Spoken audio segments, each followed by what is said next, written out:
had just have been discussing about the argument from analogy, the inference to the best explanation, IBE, when it is to do with the issues of skepticism. This is Dr. Ananya Barua, Associate Professor, Department of Philosophy, Hindu College. So we continue further in our discussion, and let's continue with the inference to the best explanation, or IBE. This strategy, as we had just about elucidated, is the hypothesis that others have minds, provides the most coherent and parsimonious explanation for the complex range of behaviors, communication, and social interactions we observe. Now, the strengths of these IBE, or the best explanation, is that it offers a holistic explanation that integrates a variety of observations, emotional responses, language use, cultural practice. It avoids some of the pitfalls of direct analogical reasoning by focusing on explanatory power. Criticisms, competing theories. Alternative theories, such as a purely behaviorist model, might account for the same data without invoking unobservable mental states. Epistemic circularity. The strategy can be seen as presupposing that attributing mental states is the best explanation, which may itself require justification. Phenomenological and direct perception. Now, philosophers like Maurice Merleau-Ponty argue that our embodied experience provides us with a direct, pre-reflective awareness of others' mental states. We read the expressions, gestures, and overall comportment of others without necessarily engaging in a conscious, inferential process. So the strengths of these phenomenological and direct perception approaches is that it emphasizes the immediacy and intuitiveness of our social interactions. It accounts for the non-inferential aspects of empathy and social understanding. Criticisms, subjectivity and projection. Critics contend that what appears as direct perception may be colored by our own subjectivity, projecting our own feelings onto others. Limits of perception. Even if we have direct access to signs of another's mental life, such perception may not provide detailed or fully accurate insights into their subjective experience. Wittgenstein's social practices and language games. The basic idea is that Wittgenstein argued that the very concept of mind is embedded in our public language and social practices. When we say someone is in pain, this is understood not by inferring an unseen inner state, but by participating in a shared form of life with agreed upon criteria. Wittgenstein's social practices and language games, the strengths could be it dissolves the problems by showcasing that the question of other minds might be a misunderstanding of how language and social interaction work. It emphasizes the role of communal practices in shaping our concepts of mental states. Criticisms, deflationary move. Some critics claim that the approach sidesteps rather than resolves the issues by reinterpreting it as a matter of language rather than providing a substantive epistemological account. Lack of metaphysical detail. It may be not really be satisfying to those who seek a detailed explanation of the metaphysical nature of consciousness. Cognitive science perspectives, the simulation theory and theory. The basic idea has been that we understand others by internally simulating or mirroring their mental states using our own cognitive machinery. The strengths are that it ties closely with neuroscientific findings, example mirror neurons, and offers a mechanistic explanation for, say, empathy. Criticisms is that it remains controversial whether simulation can capture the full richness of another's subjective experience. Cognitive science perspectives, simulation theory and theory. We develop an implicit theory of how minds work based on our own experiences and observations. And we use this framework to predict and interpret others' behaviors. Strengths are that it provides a structured cognitive model of how humans come to understand others. Criticism is that this theory is often difficult to test, and it may not fully explain the phenomenological aspects of interpersonal understanding. So, how do we then address radical skepticism? Some radical skeptics argue that any strategy attempting to bridge the gap between observable behavior and inner experience is ultimately vulnerable to doubt. They might insist that we can never overcome the fundamental epistemic gap between our private experience and the external expression of others. In practice, however, the success of our social interactions and the reliability of our communicative practices serve as a pragmatic basis for believing in the reality of other minds, even if a philosophically airtight justification remains elusive. So, the strategies and arguments regarding knowledge of other minds range from analogical and inductive inference to more sophisticated approaches involving direct perception, social language practices, and cognitive science models. So, we had just about been discussing about how the phenomenological approaches highlight the immediacy of our social experience but are critiqued for potential projection. Wittgensteinian's perspective reframes the problem within the context of language and shared practices, though it may seem to evade deeper metaphysical concerns. Cognitive science models such as simulation theory and theory integrate empirical data with philosophical inquiry but must account for the subjective richness of mental life. Ultimately, while no single approach fully resolves the problem, together they offer a multifaceted understanding of how we claim to know that other minds exist, balancing everyday practical reasoning with deep philosophical and empirical investigations. Now, radical skepticism definitely challenges our ability to have any knowledge about the external world, other minds, or even our own experiences beyond immediate appearances. One of the central debates in epistemology is whether closure principles for knowledge can withstand radical skeptical arguments. So, quickly, what is this radical skepticism? I wish to repeat. Radical skepticism argues that we cannot, and I emphasize the word cannot in bold, we cannot truly know many things we take for granted. Some of its core claims include the evil demon, brain in a vat problem, which is we could be deceived by an evil demon, Descartes, or be brains in vats stimulated by a computer, the Putnamian argument. The problem of induction, Hume. There is no rational basis to believe that the future will resemble the past.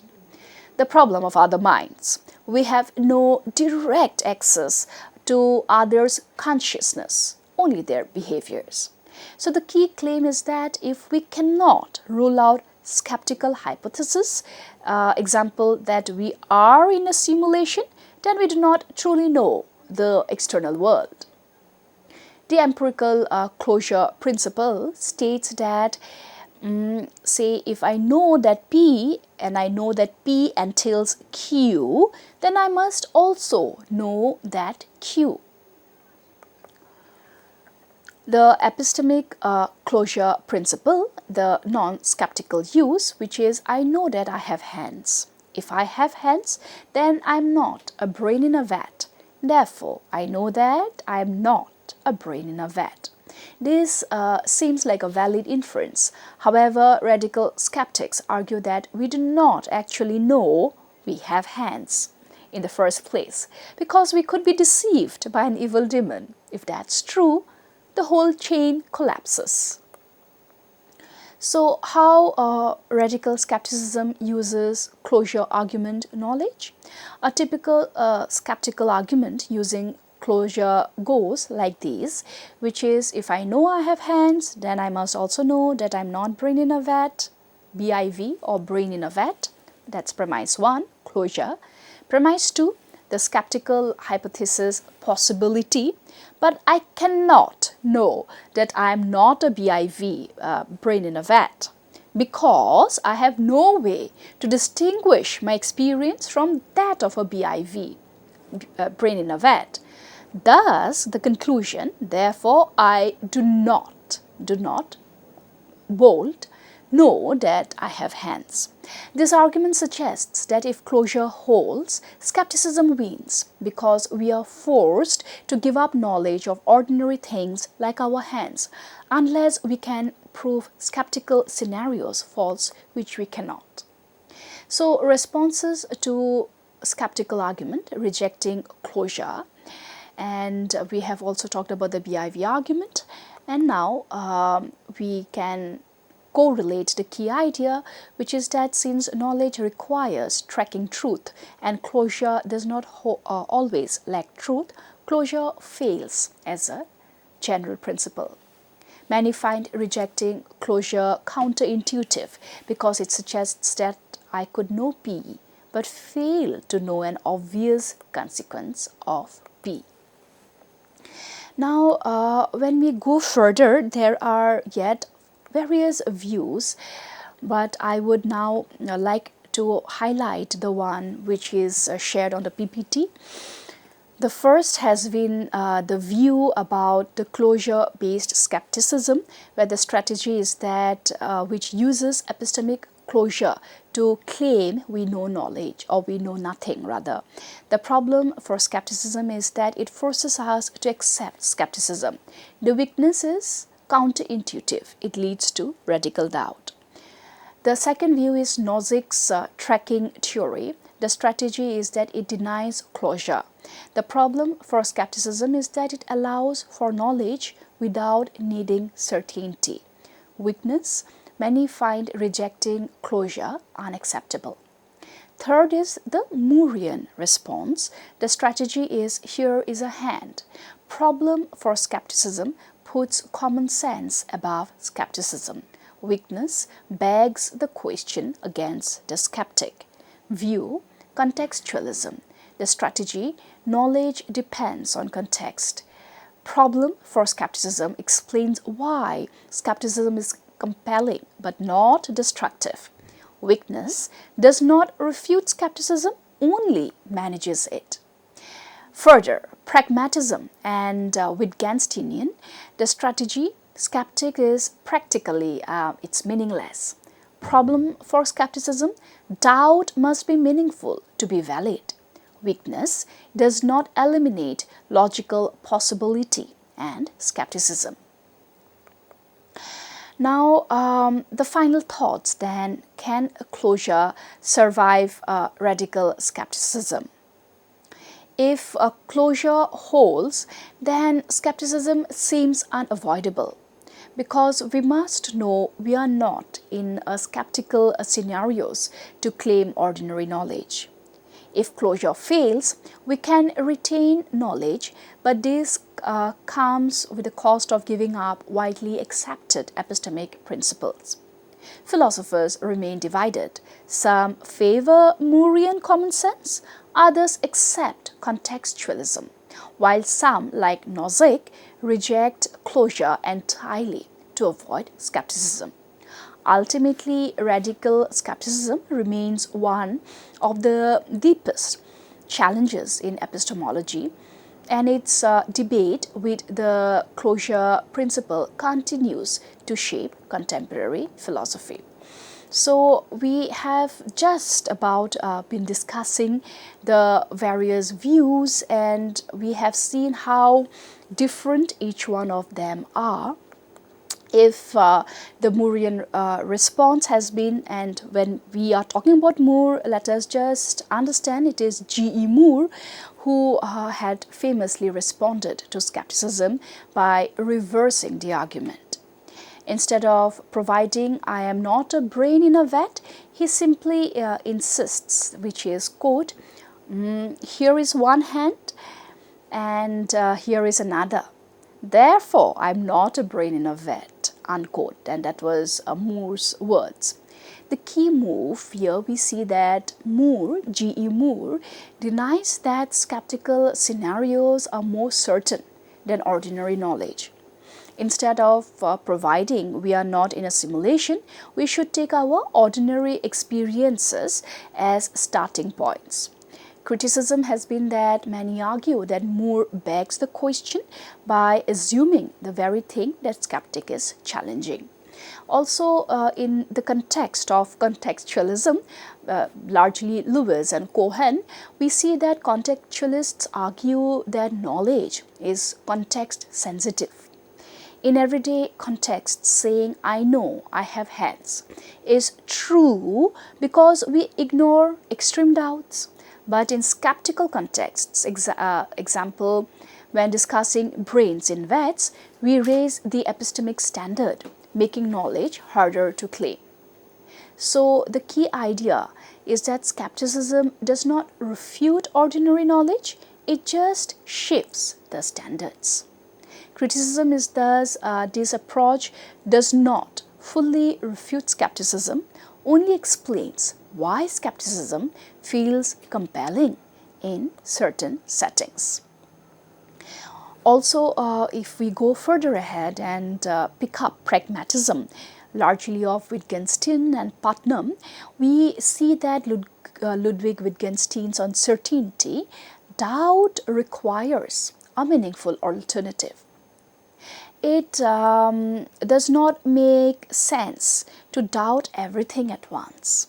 Saying, for example, "I might be brain in a vat," lacks practical meaning because we act as if we know the world is real. Hilary Putnam's semantic argument is again noteworthy when we are talking about pragmatism. Now, for Putnam, if we were brains in vats, we could never even formulate the thought "I am brain in a vat," since our worlds would not refer to the real world. Therefore, the BIV scenario is self-refuting. So, some argue that skepticism remains logically possible even if it is practically irrelevant. Thus, we have seen that there have been views which have been the closure-based skepticism, the Nozick's tracking theory, Moorean response, contextualism, pragmatism, and Wittgensteinism, where their strategy has always been targeted towards skepticism, where one talks about using epistemic closure to claim how we know nothing, the second denies closure, the third talks about "here is a hand," the fourth talks about knowledge is dependent on context, the fifth talks about skepticism is practically meaningless. Further, we had seen that the problem for skepticism in each of these isms differs. For example, in the first, the problem has been that it forces us to accept skepticism. The second was that it allows for knowledge without needing certainty. The third was that it puts common sense above skepticism. The fourth, it explains why skepticism is compelling but not destructive. And fifth, the doubt must be meaningful to be valid. And last but not the least, when we had talked about the weaknesses, we had seen that in the first, which was the closure-based skepticism, had talked about something which was the counterintuitive, for it leads to radical doubt. Nozick's tracking theory did talk about, where many found the rejecting closure unacceptable. The Moorean response, we had seen the weakness as it begs the question against the skeptic. The contextualism, we had seen the issue of it, not refuting skepticism, only kind of manages it. And last but not the least, pragmatic and Wittgensteinian, the problem or the weakness has largely been that it does not eliminate logical possibility of skepticism. Thus, as we have been repeating and we are once again stating that can closure survive radical skepticism? It seems unavoidable. And if closure fails, we can retain knowledge, but this comes at the cost of giving up widely accepted epistemic principles. Thus, philosophers have remained divided till date, some favoring Moorean, some rejecting, others accepting contextualism, while some like Nozick rejecting closure entirely. And that I would like to repeat is the beauty of philosophy, where it has been absolutely open-ended. We all might have our different viewpoints, where we might feel more argumentatively strong to a philosopher, but that doesn't of course mean that we are belittling or turning down the other. Knowledge is but all about progression, and skepticism is one of the best candidatures, especially radical skepticism, for it is one of the most deepest challenges in epistemology, and its debate with the closure principle continues to shape contemporary philosophy. Thank you so much.